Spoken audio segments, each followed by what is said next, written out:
Intensified fighting in Sudan's capital, Khartoum, and the major southern city of El-Obeid has resulted in airstrikes, street battles, and artillery fire. The clashes between the Rapid Support Forces, RSF, and the regular army, led by feuding generals, have caused significant casualties and displaced over 3.3 million people since April 15th. The conflict stems from a power struggle between Army Chief Abdel Fattah al-Burhan and his former deputy, RSF Commander Mohammed Hamdan Daglo, leading to escalating violence and civilian casualties. On Thursday, residents reported witnessing artillery fire targeting paramilitary bases in El-Obeid, while Army jets struck the RSF, prompting anti-aircraft fire in response. In Khartoum, 3 air raids in the early morning added to the escalating tensions. The situation remains critical as the clashes continue, with both sides vying for control and unwilling to back down. The conflict's toll on civilians and infrastructure highlights the urgency of finding a peaceful resolution to the power struggle and restoring stability in Sudan. China's Belt and Road Initiative, BRI, has been a significant driver of African infrastructure growth, funding projects in railways, hydropower, roads, airports, and communications since 2013. However, recent observations suggest the initiative may be losing momentum due to Beijing's increasing risk aversion and its domestic economic struggles. In Senegal, political unrest in June caused substantial economic losses, estimated at $33 million per day. With President Macky Sall announcing he won't seek re-election next year, businesses are hopeful for political stability and an opportunity to rebuild and thrive.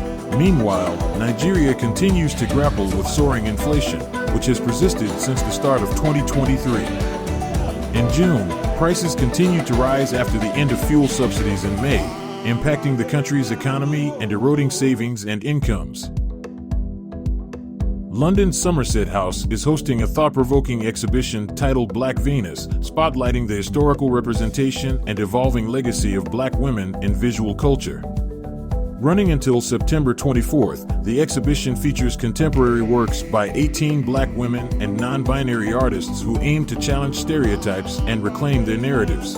Curator Andrea Aimlife explains that Black Venus delves into historic portrayals of Black women, while showcasing how contemporary artists are dismantling these narrow stereotypes through their own creations. The exhibition addresses the exoticization and fetishization of Black women, drawing inspiration from the story of Saartjie Baartman, whose remains were repatriated to South Africa in 2002 after being exhibited in Europe as an attraction to emphasize her otherness and hypersexuality. The showcased photographs offer a diverse range of perspectives, with some depicting Black women as icons, breaking away from traditional beauty standards, and others celebrating modern life while drawing inspiration from African goddesses and traditional facial adornments. Black Venus challenges viewers to rethink historical representations and appreciate the powerful and multifaceted perspectives of Black women in contemporary art. A Chinese man, Lu Ku, has been sentenced to 1 year in prison and ordered to leave Malawi after being found guilty of encouraging children to chant racist slogans they didn't understand and then selling the videos on Chinese social networks. The 27-year-old was accused of recruiting children for racial exploitation, and the court judge in Lilongwe ruled that he must leave the country within 7 days and is banned from returning. In the disturbing videos, young Malawian children were seen chanting derogatory phrases about themselves in Chinese, prompting outrage and condemnation. Lu Ku claimed he was spreading Chinese culture, but authorities viewed his actions as exploitation and racism. He was arrested in Zambia after fleeing Malawi, and the Chinese embassy in Malawi emphasized that the Chinese government has zero tolerance for racism. Lu Ku's actions have sparked concern over the exploitation of vulnerable children and have led to calls for greater vigilance against such harmful practices. Manchester United has finalized a €51 million deal to sign goalkeeper Andre Onana from Inter Milan. Onana, who reunites with manager Erik ten Hag, with whom he won 3 Dutch titles at Ajax, signed a 5-year contract with an option to extend for 12 months.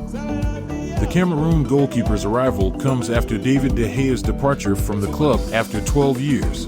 With Onana's impressive footwork and distribution skills, he is expected to enhance United's play from the back and aid Ten Hag's plans for building from defense. The 27-year-old showcased his abilities in the Champions League final, drawing praise from Pep Guardiola for his distribution skills.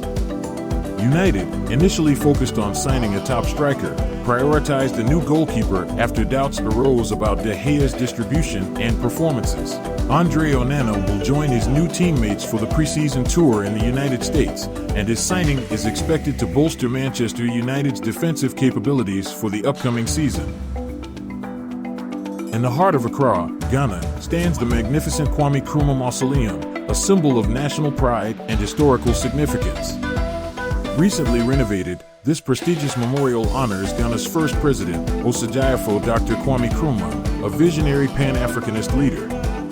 With its grand design and serene ambience, the mausoleum offers visitors a glimpse into Nkrumah's life and his significant contributions to Ghana's independence movement. Carefully curated artifacts, photographs, and exhibits inside the mausoleum provide a comprehensive understanding of Nkrumah's remarkable journey, captivating both local and international tourists. The experience of seeing Dr. Kwame Nkrumah lying in the mausoleum is described as powerful and emotional, leaving visitors inspired by Ghana's rich history and the vision of a united, prosperous, and progressive nation. As Ghana continues to progress, the Kwame Nkrumah Mausoleum serves as a beacon of inspiration, commemorating the visionary leader's legacy and the path he paved for the country's future.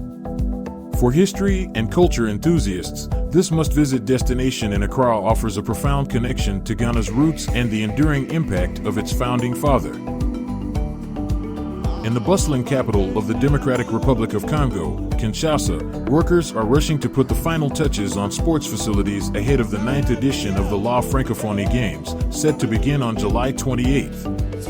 A delegation of Congolese ministers recently gave a tour of the site to ambassadors of Francophone countries, aiming to ensure all venues are ready by July 23rd for the arrival of some 3,000 athletes from around 30 French-speaking nations. Originally scheduled for 2021, the Games were postponed twice due to the pandemic and infrastructure challenges in the DRC. Overcoming hardships, the country is now eager to host the event, combining sports and cultural disciplines to promote the spirit and principles of the French-speaking world. Despite minor hitches experienced by some early arriving squads, including access to running water, the atmosphere is filled with enthusiasm and determination to compete and win medals. The Francophonie Games, set to last for 10 days, will unite young Francophones in encounters and exchanges, celebrating the diversity and talents of the French-speaking community. However, concerns over security and health have led some participants, like Canada's province of Quebec, to either withdraw or send smaller delegations. Nevertheless, the Democratic Republic of Congo is ready to welcome the athletes and showcase its ability to host a successful international sporting event. In the Netherlands, the Kimmet exhibition at Leiden's Rijksmuseum van Oud-Heden, National Museum of Antiquities, has sparked controversy as it explores the influence of ancient Egypt on black musicians through music, including hip-hop and jazz. However, Egypt has condemned the exhibit, accusing it of falsifying history and attempting to appropriate Egyptian culture with an Afrocentric approach. The exhibition showcases album covers and contemporary artworks demonstrating the impact of ancient Egypt on artists like Tina Turner and Miles Davis, but Egyptian authorities denounced the perceived assimilation of their historical heritage with U.S. black culture. The curator of the exhibition, Daniel Solomon, an Egyptologist, aimed to present scientific Egyptological research and understand the depiction of ancient Egypt and its influence on music by black artists. Despite the controversy, many visitors found the exhibition informative and praised its content. However, the clash highlights deeper issues, including differing perspectives on Egypt's historical identity and its relationship with Africa, which can be seen as both cultural and political projects. The cultural exploration of Egypt's historical impact on black musicians has raised concerns about rewriting history and appropriation, leading to tensions between the Netherlands and Egypt. The Kimmet exhibition's name, meaning the Black Land, references an ancient name for Egypt, and its opening coincided with debates surrounding a Netflix docudrama about Cleopatra, further fueling discussions on historical representation. The controversy led to Egyptian authorities banning the museum's archaeologists from a key site. While the Dutch museum emphasizes cultural appreciation and understanding, Egypt perceives a broader political project at play, complicating the relationship between the two nations regarding Egypt's historical legacy and cultural identity. Russia has reassured African nations that they will not lose out on grain supplies despite Moscow's decision to leave the Ukrainian grain deal. Russia's Deputy Foreign Minister, Sergei Vershinin, stated that they are ready to reimburse the countries in most need with a similar amount of grain that passed under the Black Sea Initiative last year, which was over 900,000 tons. He emphasized that efforts are being made to prevent any negative consequences for the most needy countries. The grain deal, brokered by the UN and Turkey, allowed the export of more than 32 million tons of Ukrainian grain over the past year. However, Russia had complained that a related agreement on exporting Russian food and fertilizers was not honored, leading to their decision to leave the deal. Russian President Vladimir Putin mentioned that they would consider returning to the deal if their demands were fully met, as he believed the agreement had lost its meaning. A summit on grain supplies is expected to take place in Russia's second city, St. Petersburg, in late July. Last year, a heart-wrenching tragedy unfolded in Gambia, where at least 70 innocent children lost their lives due to 4 types of Indian-made medicines.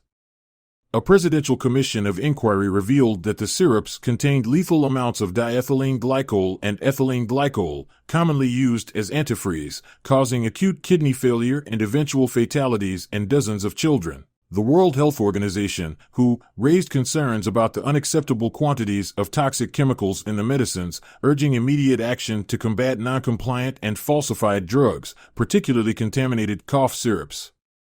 In response to the devastating incident, Gambia recalled all cough and cold syrups in circulation and suspended all products from Maiden Pharmaceuticals, the Indian firm responsible for manufacturing the contaminated syrups. As investigations continue, Gambia's health minister highlighted the urgent need for a quality control laboratory to test all imported medicines, ensuring rigorous compliance with regulations.